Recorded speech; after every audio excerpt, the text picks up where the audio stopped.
And hello, Hearts of Oak. Thanks so much for joining us once again. And it's wonderful to have my friend from across the pond, Guy Van Fleet, with us today. Guy, thanks so much for your time.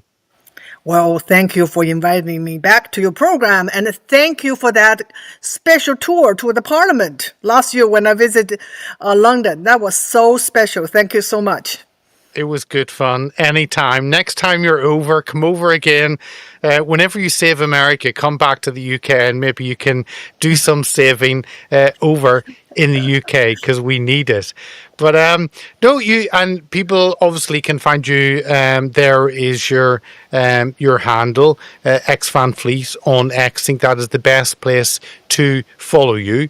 But maybe if I can just bring up, before we jump into the cultural issues, some of the concerns of the CCP and what is happening in the US, a lot happening, of course. But I'll just bring this picture up, which is you on the 4th of July. I know it's back a whole 2 weeks ago, but as I stand in front of the White House on our nation's birthday, I am not just celebrating Independence Day, I'm celebrating the rebirth of America with the passing of the big, beautiful bill. America isn't just back, America is roaring back. I'm jealous. I would have loved to have been in front of the White House on the 4th of July. Maybe just let us know what that was like before we go into the issues. Well, I just want to really, really celebrate. And I have to be in DC. And even though usually going to DC is hectic, but I made a special trip there. And I was able to take a photo of myself in front of the White House and then watched the parade. I never feel so special and so emotional about the celebration of 4th of July. In the past, it's just a holiday, a day off. I'm thinking about gathering with friends or taking a trip. And in the past few years, I just feel very, very emotional about 4th of July because I feel like our independence is slipping away from us. And this year is so special because we are back. And not just back, we are back with this big, beautiful bill that enable Trump to carry on all those programs that will help to save America. So, but I did not stay until afternoon to see the jet fly over White House. It was hot, but I made my trip, and I'm glad I've had that post and a lot of likes, and I'm just people share. Share my emotions, share the moment that's so special, growing more special to us. Oh, it is great to be there and to celebrate that. Now, lots to talk, and of course, you've got your book coming out, a new book next year. I think the first time you were on, we talked about Mao's America, A Survivor's Warning, and the links are in the description. I thoroughly enjoyed it and encourage the viewers to get hold of that in whatever way. And beginning of next year, your book, Made in America, A Hidden History of How the US Enabled Communist China and Created Our Greatest Threat. And I will definitely book you in again, G. If we don't talk before, I will make sure and have you on to talk about that. And I'm looking forward to that. But, Thank you.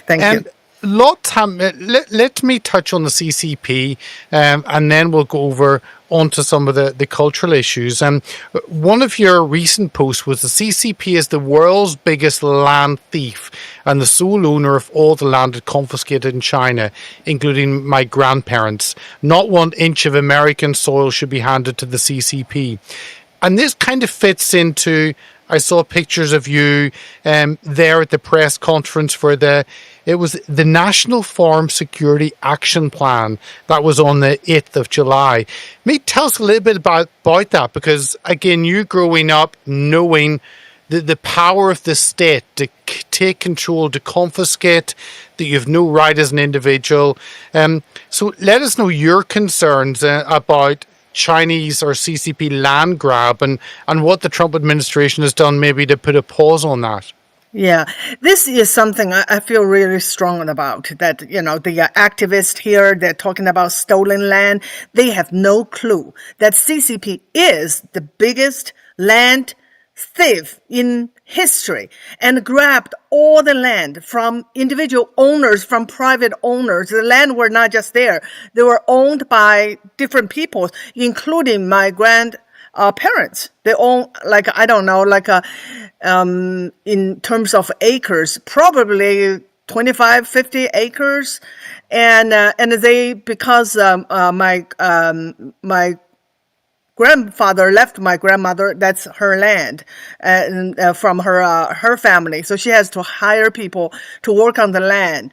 And then because of that, she become labeled as a landlord and an enemy of the state. Everything was taken. Not only that, that was just, bad enough. No, you suffer because you become the enemy of the state, and her children and her grandchildren, including me, were labeled the enemy of the state. And that is the history that American youth don't know.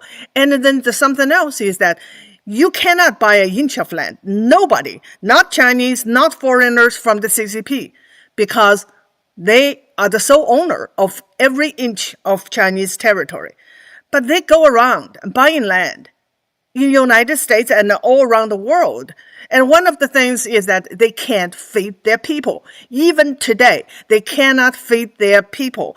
And recently I heard things like, I'm from Chengdu.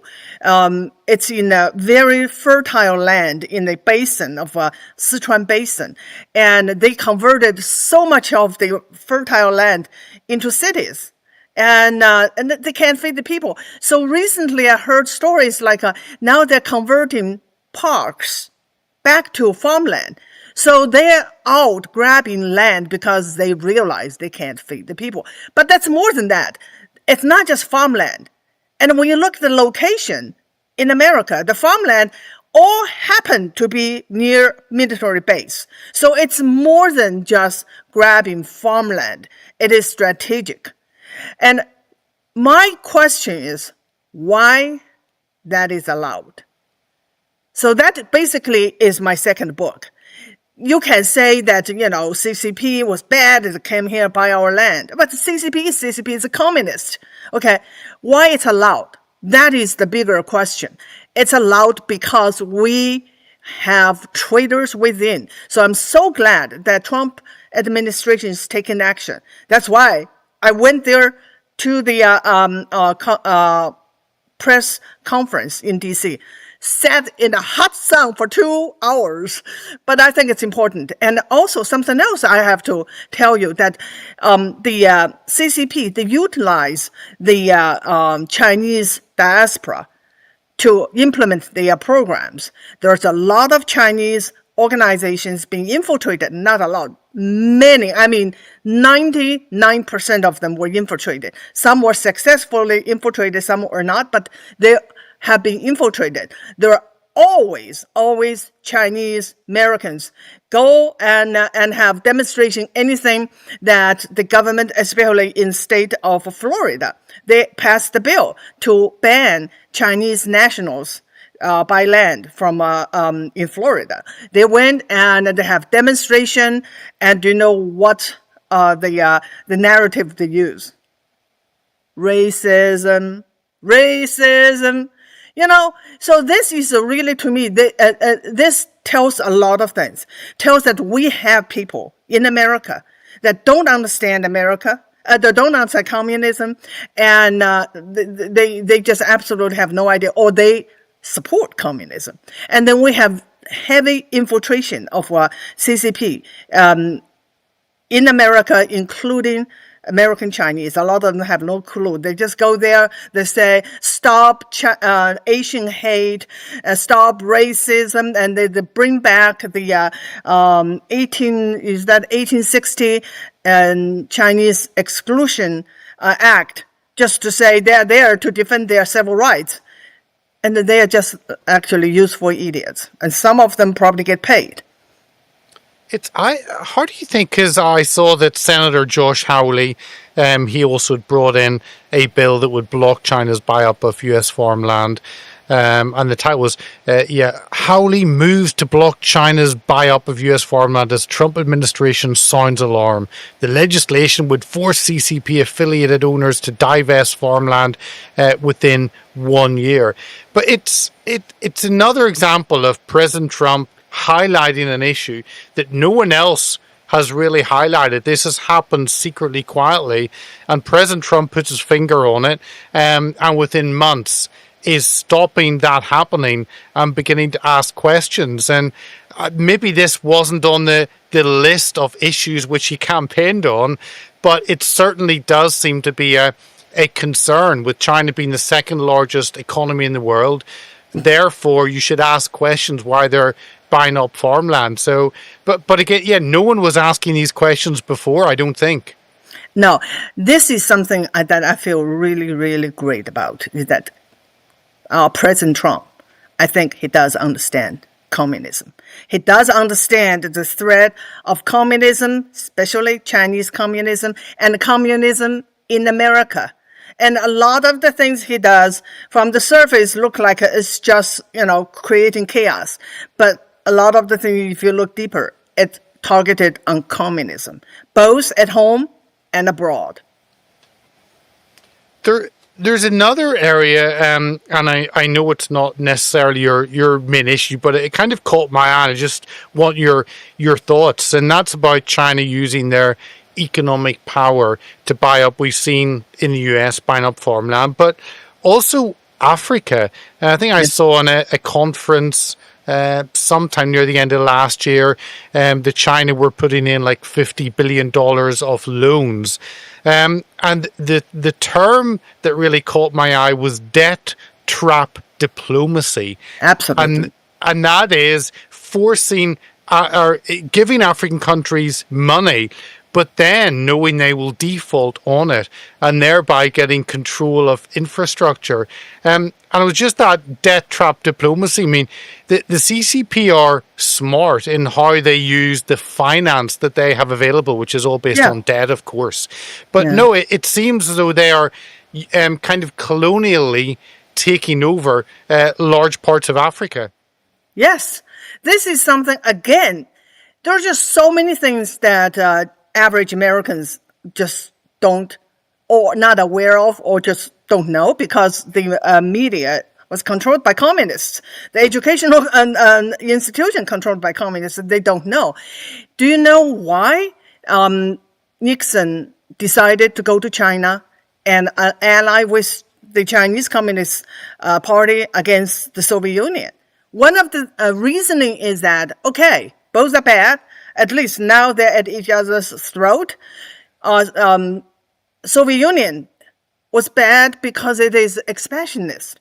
At least Chinese Communist Party, they were not expansionist. That was their reasoning. They thought that Chinese Communist Party was just local. They just only interested in probably get some help to improve their regime. They're so wrong because they don't understand communism. Communism is globalism. It is in the DNA. And as soon as the Russian communists took over power, they started the Communist International, Comintern. They had no money. They are in the Civil War, but they found resources to expand. And one of their main target was China back in the early 1920s. Okay, so it is in the DNA of communism. So China could not expand that much, even though it's not true, because during the famine in China, when Chinese were dying and starving, Mao used grain. He had no other things to offer to buy off the African elites, because he wanted to be the leader of the third world. So this has been going on, but now with more money and power, of course they're going to expand. Where they're going to expand? They're going to expand first to the poor countries by buying the elite. All those infrastructure programs, did they need it? Well, they buy off the elite and then they push it and put them into debt. That one of the example is the port in Sri Lanka, right? Now the Chinese had a lease of 100-year lease of their I think it's a harbor. Yeah. That sounds like Hong Kong, isn't it? It's colonialism. That is what they don't people don't understand. It's in the DNA. And just not too long ago, I think Peter Thiel talked about, okay, we should get out of China. We should invest in Vietnam, because Vietnam communists, at least they are not expansionist. Another mistake. They are not yet, but as long as they are communists, when they get the chance, they will expand. So I think that the reason that we are in the trouble today is we never understand communism. No, I don't know that. So it is natural progression. And where do the Chinese Communist Party get the money? They got the money from the international organizations such as World Bank, International Monetary Fund, with the interest so low because they still label themselves, they self-identify themselves third world. So they get the loan, they turn around, and then they use the loan to expand and put all the poor African countries under their control. It is unbelievable. They use capitalism against capitalism, and they use freedom against freedom. No, they do, and we'll see how that progresses over the Trump administration, with China being the second largest economy. I know. And how that works. But there was a post you put up, and it made me delve into something, and it was about kind of China and tech. And it was someone was doing an interview looking at WeChat, which is the social media or a company like a bit maybe like Snapchat or WhatsApp. And you had made a comment about it whenever you got your X account hacked. You deleted everything and you reset your phone, and WeChat being used to monitor people. And then I delved a little bit into it, and the holding company of WeChat is Tencent Holdings. Again, I'd never heard of that. I'm sure 90% of our viewers had never heard of it. But it's the highest grossing multimedia company in the world based on revenue. And get its total assets are $222 billion. And its annual revenue is $86 billion. And it's an AI, commerce, social media, music, gaming, healthcare. I mean, Fortnite, a game that many kids play, Epic Games, this company, Tencent, owns 40% of that. And you kind of think, wow, that's the economic side, but it's also the tech side. And I think that was what you were concerned about, how the CCP monitor and control people through tech. So, I mean, let us know your thoughts on that and your concerns. Yes, I think before, of course, it's total control. When I was in China, it's physical control, right? And they control the media, they control the educational system. So they say capitalism was evil. People in America suffered. I believe it because I did not have any other resources to prove or disprove. I just believe it. It's physical control. The control where you can live, how much you can make, how much food you can have. But now it's better. It is digital control. So it's digital totalitarianism. And so that is why they will bring in capitalism, investment, but they will never allow the media, social media come to China, right? So, but they copy everything because they stole all the technology. So Tencent in Chinese is Tengxun. Tengxun is basically a copy of Google. And Alibaba is a copy of Amazon. And so they copy everything and then they control everything. And of course, the technology was not their invention. It's absolutely they just stole it. And we let That is another thing. We let them steal it. It's never just, oh, the CCP is so evil. They come and steal our technology. No, we let it. Okay, so WeChat was really, really bad. And WeChat was also very, very popular. And I had WeChat in my phone for years because it's the best way to communicate with home and friends and family. And so when my account was hacked, I truly believe, I have no evidence, but I truly believe it's because CCP.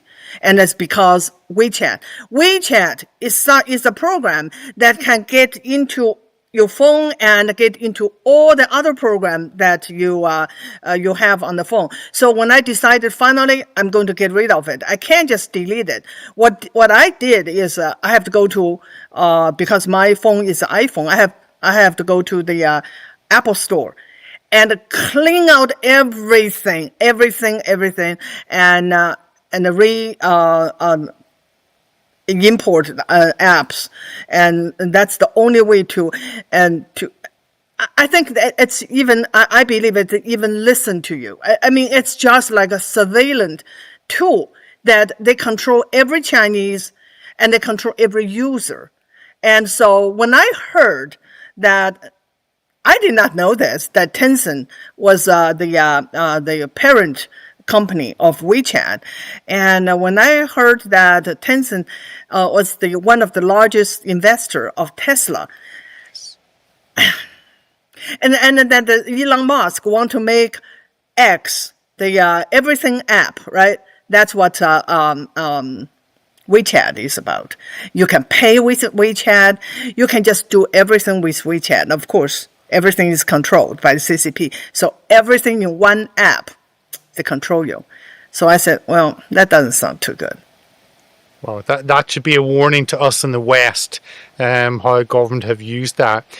There was another post you put up, and obviously you, born in China, grew up in the Cultural Revolution. You've seen the destruction that communism does to a country. You now live in America. You've got citizenship. But is this issue of those who serve in elected office don't have to be American born? I think Jim Jordan introduces a bill, and you talked about banning teachers' unions. Maybe I want to come on to that, the whole issue of education, because that fits into the battle against woke that you've been very much involved in. Yeah. But it's kind of curious. I think it's curious as a Brit, actually looking at the US and realizing that those in Congress or even the president doesn't necessarily have to be American born. And this again is another example of President Trump coming in and fixing some of the problems that have been there. And this is Jim Jordan introducing this bill. Yeah, this bill, I have a mixed feeling about this bill. I think the reason, the intention they want to introduce this bill is good. Why? Because look at the Congress, look at our government, look at our state and our cities, all those people who are elected, who are the first generation immigrants. They are almost 99% on the left. And they are devoted communists. Okay, so I can see that. But also, I can see that my friend Lily Tang William is running. And she is first generation immigrant. And I hope this time she will get the chance to win. So immigrants, first generation immigrants, is not the real problem to me. It's not the real problem. The problem is educational system. Take Mandani, for example. Okay, so the candidate for New York City mayor race. He came here at 7. So where did he go to school? Where did he get his indoctrination? In America, in the all the elite schools that he got his so-called education is from. Look at Omar. So she came in earlier, but she did not assimilate. Why? Because assimilation is racist, right? And it's pushed by the Democratic Party. So the problem is not quite about, but I do say that's a problem. We have to vet who come here.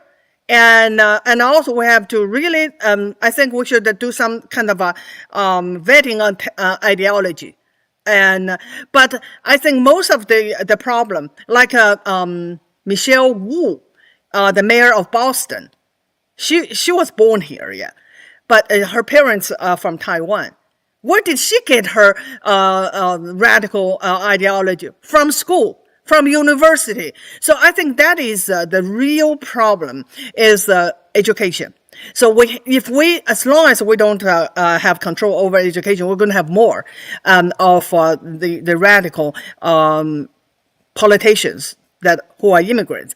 This also tells me something else, that the communist Democrats, they identify those candidates with identity. Okay, so being an immigrant is absolutely one of the sought after identity. Give you a score up in the intersectionality. So they look for those people, they groom them, and they support them. And how about the Republicans? They're clueless. They're absolutely clueless. They don't identify people, or at least not enough, who are immigrants, who are patriotic, and who are anti-communism. They just don't do enough work to help those people to run, first of all, and then to win. So I do think that, I hope I make myself clear. It can be an issue, but it's not the real issue. You mentioned about New York. Tell us your thoughts about that, Mamdani. He seems to have come from nowhere. He's a Marxist. He's also Muslim, and it's that red-green alliance that yes. doesn't seem to fit in to the freedoms that we want in the West, the freedoms you have in the US, the freedoms we have had in the UK up to recently. But yeah, how will that play out? Do you think there'll be a strong Republican candidate? Do you think he'll automatically get in because of the demographic voting in New York? Because that's just up the road from you in Virginia. So what are your thoughts on that? Yeah, I don't think we have a strong Republican candidate, period. So I think so far, I think our only hope is that Eric Adam will win. At least he's not insane Marxist. And I listened to his interview about his experience in Cuba. And he did say that communism doesn't work. And he did say that the poverty and everything, the root cause was Marxism. And look at the others. Look at the Los Angeles mayor. She went to Cuba many times. She loved it. And that's why she bring it to America. So I think Eric Adam at least is not insane. Is sane. He is one of the sane Democrats. So I don't know the outlook, but I do want to talk about this guy, and he is such a danger, not just to New York City, because a lot of people on X said, what do you care? You're not a resident of New York. I do care. I absolutely do care, because New York City is the symbol of American capitalism. And we don't want to just, like Trump said, we're not going to hand it over to a communist. Communism, their primary goal is to take down capitalism. You have to understand that. So their enemy is capitalism. And now we want a communist to take over New York City. That's just not acceptable. But here is something else I have been trying to at least tell people who pay attention to my tweet. And he's a little different. And so far in the past, I don't know, past decade or so, you have classic Marxist or classic communists like Bernie Sanders, right? He talk about class. He is the old school communist. And he even, not too long ago, had an interview. He said, the race is just distraction. You know, it's a class. And he got attacked by the left. And then you got the cultural Marxists. They talk about what? They talk about race. They talk about queer. They talk about they are cultural Marxists. They talk about intersectionality. And this guy talk about both. And this guy is really very, very smooth, of course. And he talk about the classic Marxism using the vocabulary from Communist Manifesto and from Las Capital. Sees means of production. And he said also abolition of private property, and he's not hiding it. And he's more than that. I tweeted he is a communist, a cultural Marxist, and he is Islamist. But I think it is a mistake to, especially in Europe, a lot of people think Islamism is the top one thread to Western civilization. I disagree. I think it's Marxism. There is no way that Islamism can make headway in the West and in the United States and in UK without cultural Marxism. How? Cultural Marxism is just, oppressor oppressed, and identity politics, victimology, all this pave way to the invasion of Islamism. So it is something else. I think it's interesting that even though I know a lot about communism, I don't know enough about Islamism, but I know they are incompatible. I know, in China, you can say that they're not compatible. Why they have this green and red alliances now?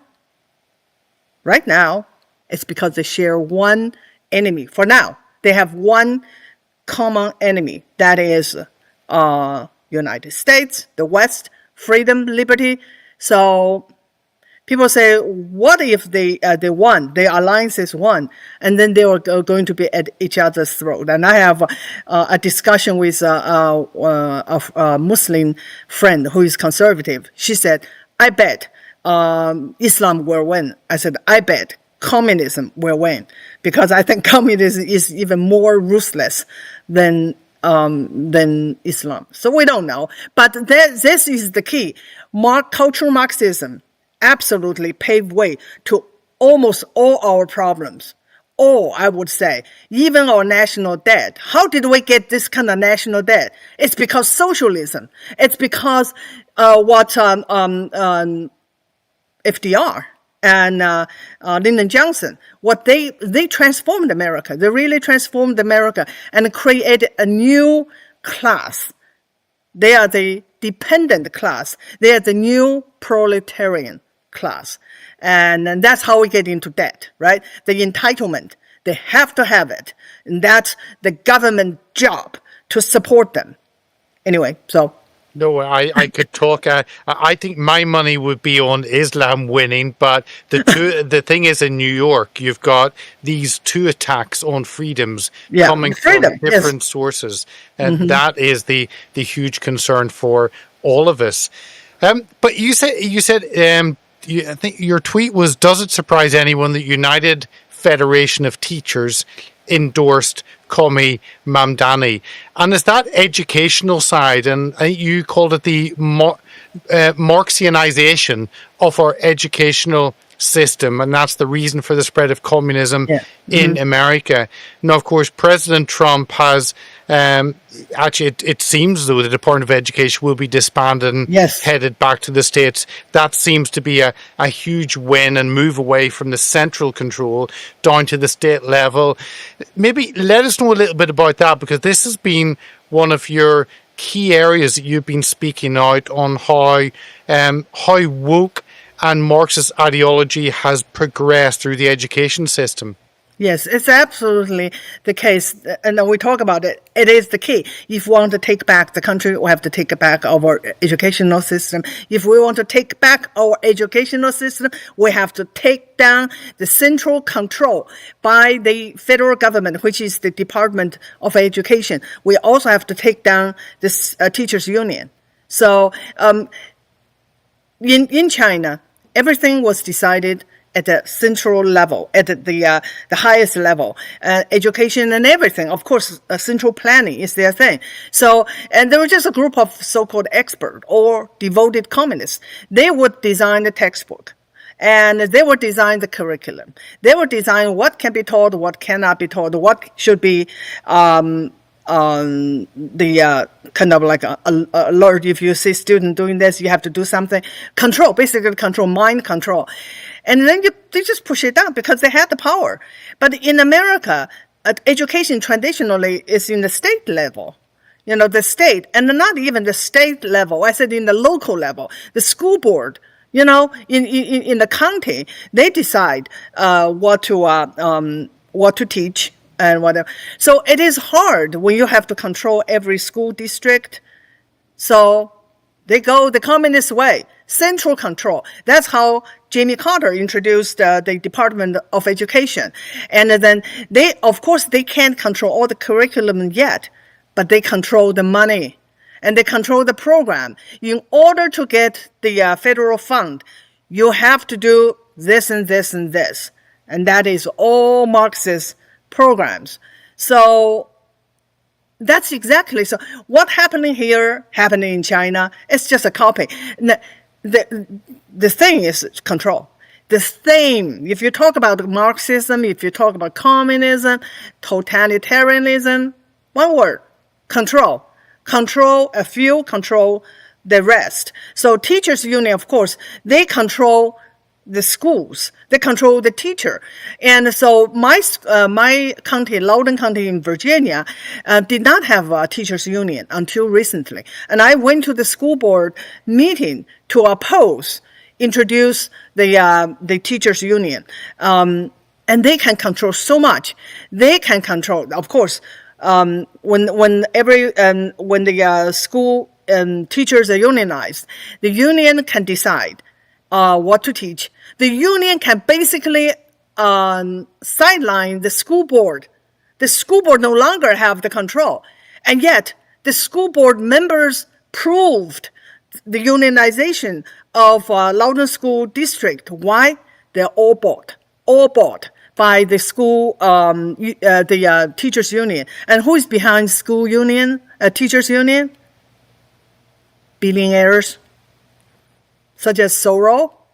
And that is why it's just so important to realize, at least I think Trump see the danger. We have to, first of all, get the education department out of the way, which is happening. It's just so good. And then we have to do something about the teachers union. Otherwise, they control everything. No, absolutely. Let me end off just asking you about kind of where the administration is winning. Part of it is the education battle. We've seen the pushback against the whole LGBT lobby, and especially with how children are being indoctrinated, I guess, with the educational system, but then also the whole trans movement and how that has destroyed many children's lives. And there's so many areas in the cultural battle, and then I think even the Islamic city in Dallas, and I think Americans waking up to the impact of Islam on the freedoms that we have, and those freedoms don't necessarily last forever. They are only there if we choose to keep them in our societies. So maybe just to finish, your thoughts on how the administration is kind of winning those different battles in the cultural space. Yeah, I think we are winning, and especially in in the federal government, DEI is banned, and education and transgender, and now the University of Pennsylvania. Apologize. So we have a lot of progress, and but it's just not enough. It's because it has been like this for decades. So, and I don't expect it to change overnight. But also, what I say is that yes, it is great that Trump administration is taking actions, but also it is us, the grassroots. We have to keep fighting, and I think it's still going on, and I think it's good that we have to get involved. And people say, okay, presidential election is every 4 years, and the midterm is every 2 years. But in the school, in the local level, you have to really fight to take back the school board, the city council, and we have to do that. That's our job. It's really our job. So to change the culture, and we all have to step in. And I think there is a tendency, a lot of conservatives think the job is done. We won. No, we won the battle and not the war yet. Not yet. So while, we do, every day, I hope some more good news, from Trump administration, but I think the emphasis should be on us.